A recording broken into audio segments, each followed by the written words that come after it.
not quickly replaced by adequate peacekeepers. If the African Union and United Nations do not unite to strengthen the African Union peacekeepers in Somalia, there is no doubt that the Al-Shabaab will take over Somalia. And when they do, they will jeopardize the security of the entire region and beyond.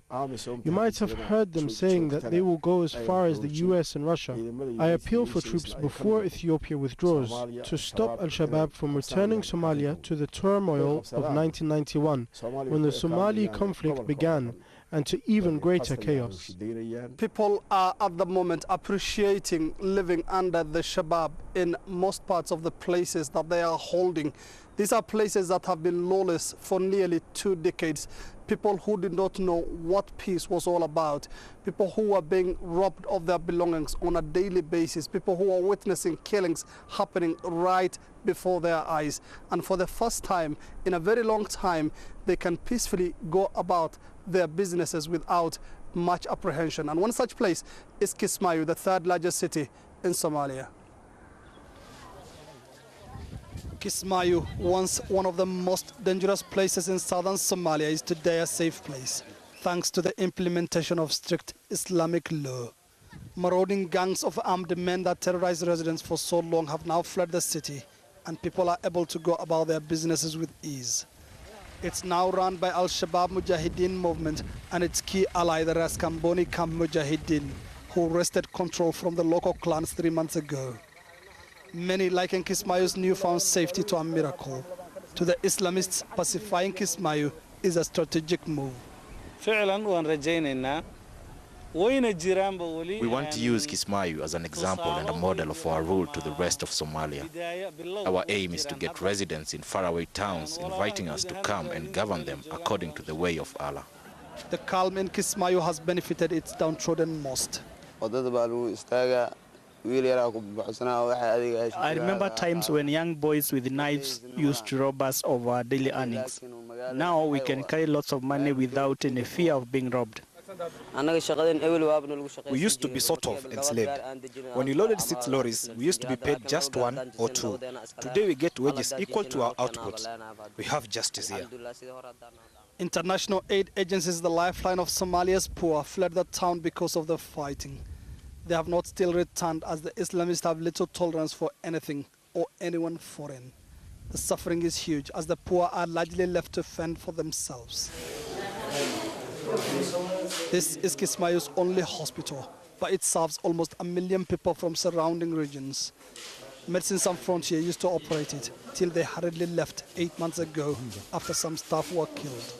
Dr. Ali Hassan is the only doctor at the hospital today. He single-handedly performs surgery and all other emergency medical tasks. baahida isbitaalka hadda waxa weeyaan isbitaalka wax daawo ah ma laha. Our needs are many. Imagine a hospital like this operating without assistance from government or aid agency.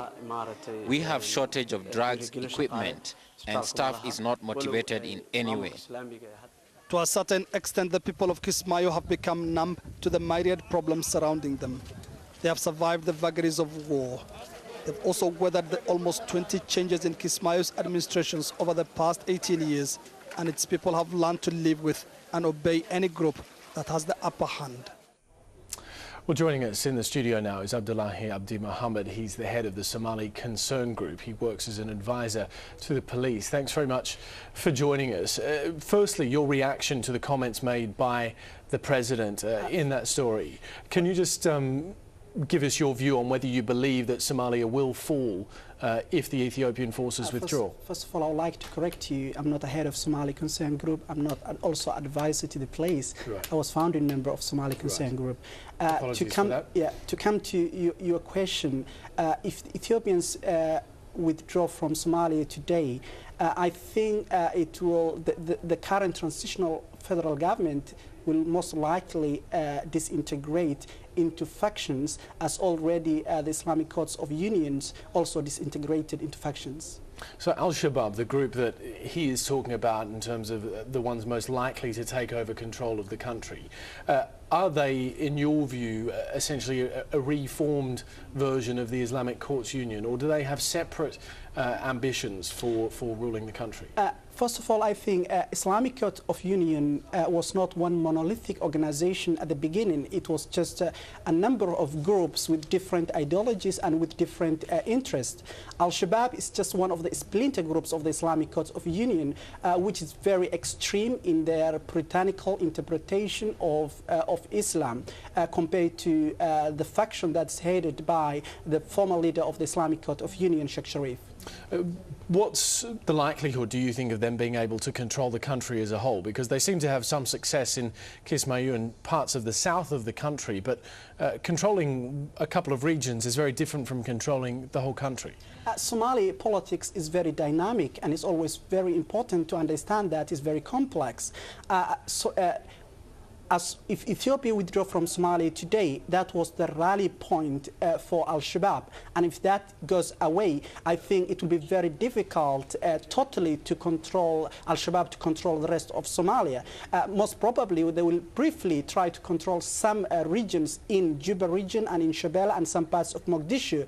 But Somalis are a very ideologically parochial society based on clan, and because of this clan identity, many clans will shift their allegiance from Al-Shabaab, most likely to Sheikh Sharif, who has signed an agreement with the current transition for the government. In terms of finding a solution to the current situation, most people seem divided because obviously the presence of foreign forces or foreign support in Somalia is gaining or helping these Islamist fighters to gain popular support. But if those foreign forces are removed, then that's also going to help the Islamist fighters. So what should the government that actually nominally has control should do?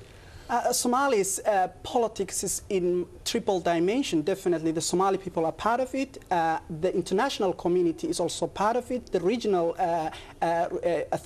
government, especially Ethiopia, also part of it. And I think the international community did three mistakes within the last 2 years. First, they supported the discredited warlords. Second, they give green lights to the Ethiopian. And now, after all this havoc and destruction in Somalia, they're not really at all deploying Halnut forces, or at least a destabilization force in Somalia. Abdullahi Abdi Mohammed, founder of the Somali Concern Group, thanks very much for talking to us. Founding member, thank you very much. All right, still ahead on this hour of news. He's not just talking in an allegorical sense about the rape of justice, but he's actually quoting back from that historical event when Mr. Zuma was charged with rape. The ANC party defends Jacob Zuma's decision to sue a cartoonist for defamation. We'll have more on that later.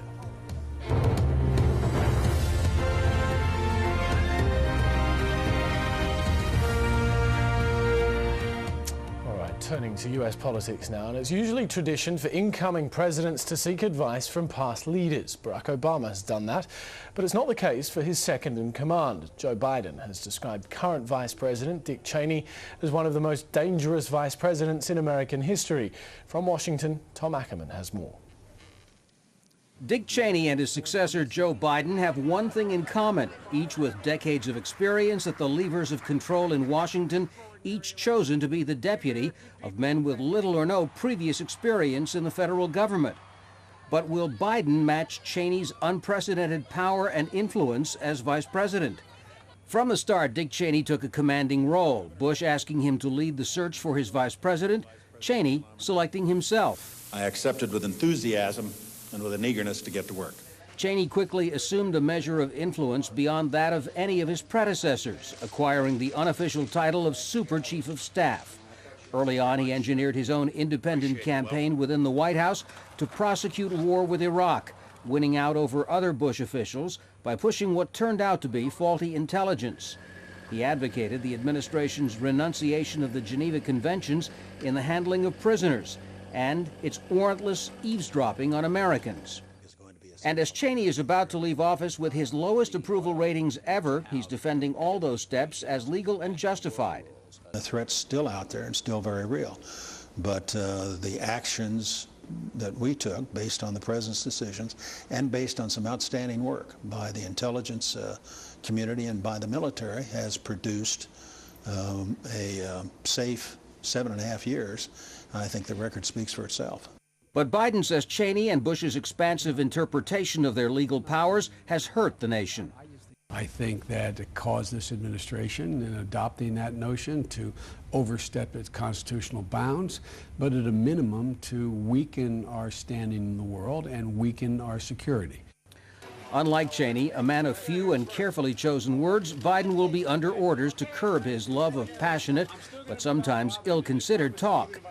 Biden says President-elect Barack Obama has promised he'll be in the room for every important domestic and foreign policy decision. Biden will be heading a task force to recommend how to rejuvenate the country's economically stagnant middle class. They will look at everything from college affordability to after-school programs.